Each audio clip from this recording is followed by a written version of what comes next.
आणि दुसरीकडे तो विषय आता जवळजवळ आटोक्यात येत असताना चाइल्ड ओबेसिटी हा विषय मात्र आता खूप मोठ्या प्रमाणात आपल्याला पाहायला मिळतो आहे.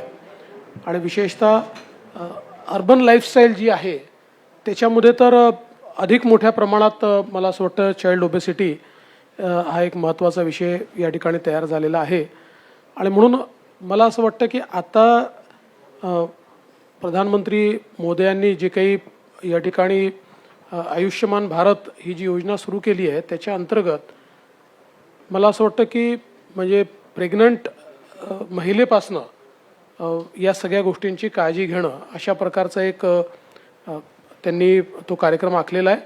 तिथपासनं तर संपूर्ण जे काही एक चाइल्ड ॲडोलसंट त्याच्यानंतर एक यंग पर्सन अशी ही जी काही जर्नी आहे, हा जे काही सायकल आहे, हे सायकल आता नीट मॉनिटर करून आणि त्यात योग्य इंटरव्हेन्शन झाले पाहिजे याकरता मोठ्या प्रमाणात केंद्र सरकारच्या वतीनं देखील अनेक चांगले कार्यक्रम आता आयोजित करण्यात आलेले आहेत. विशेषतः आपण जर बघितलं तर ही जी काही राष्ट्रीय किशोर स्वास्थ्य योजना आहे या योजनेमध्ये विशेषतः जे काही आपले तरुण आहेत किंवा किशोरवयीन आहेत या किशोरवयीन जनरेशनवर एक मेजर फोकस हा सरकारने दिलेला आहे की ज्यातनं त्यांचं आरोग्य जर नीट ठेवू शकलो तर आपले जनरेशन्स या चांगले आरोग्यदायी असतील. आपण माझ्या दुसऱ्या प्रश्नाचं उत्तर देऊन टाकलंय की जागतिक आरोग्य संघटनेने लठ्ठपणा हा आजार असल्याचे घोषित केलंय, मात्र आजही सरकारी रुग्णालयात यावर विशेष उपाय केले जात नाही.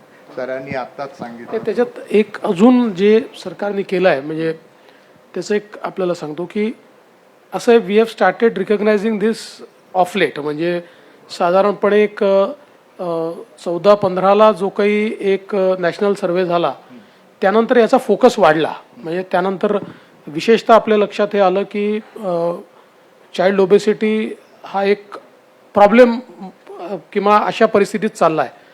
त्यानंतर आता विशेषतः गव्हर्नमेंटने एक प्रयत्न केला आहे की सर्व शाळांमध्ये ॲटलिस्ट 2 टीचर ट्रेन करायचे की ज्यांना ओबेसिटीच्या संदर्भात चाइल्ड ओबेसिटीच्या संदर्भातलं सगळं नॉलेज असलं पाहिजे, न्यूट्रिशनचं नॉलेज असलं पाहिजे किंवा इतर काय उपाययोजना असू शकतात किंवा they should be able to identify की हा मुलगा ओबेसिटीकडे चाललेला आहे तर त्याला किंवा त्यांच्या पेरेंट्सचे काउन्सिलिंग करता आलं पाहिजे. तर आता एक मोठं ट्रेनिंग प्रोग्राम केंद्र सरकारने हातामध्ये घेतला आहे जो देशातल्या सगळ्या शाळांमध्ये आता तो प्रोग्राम देखील हातामध्ये घेण्यात आलेला आहे.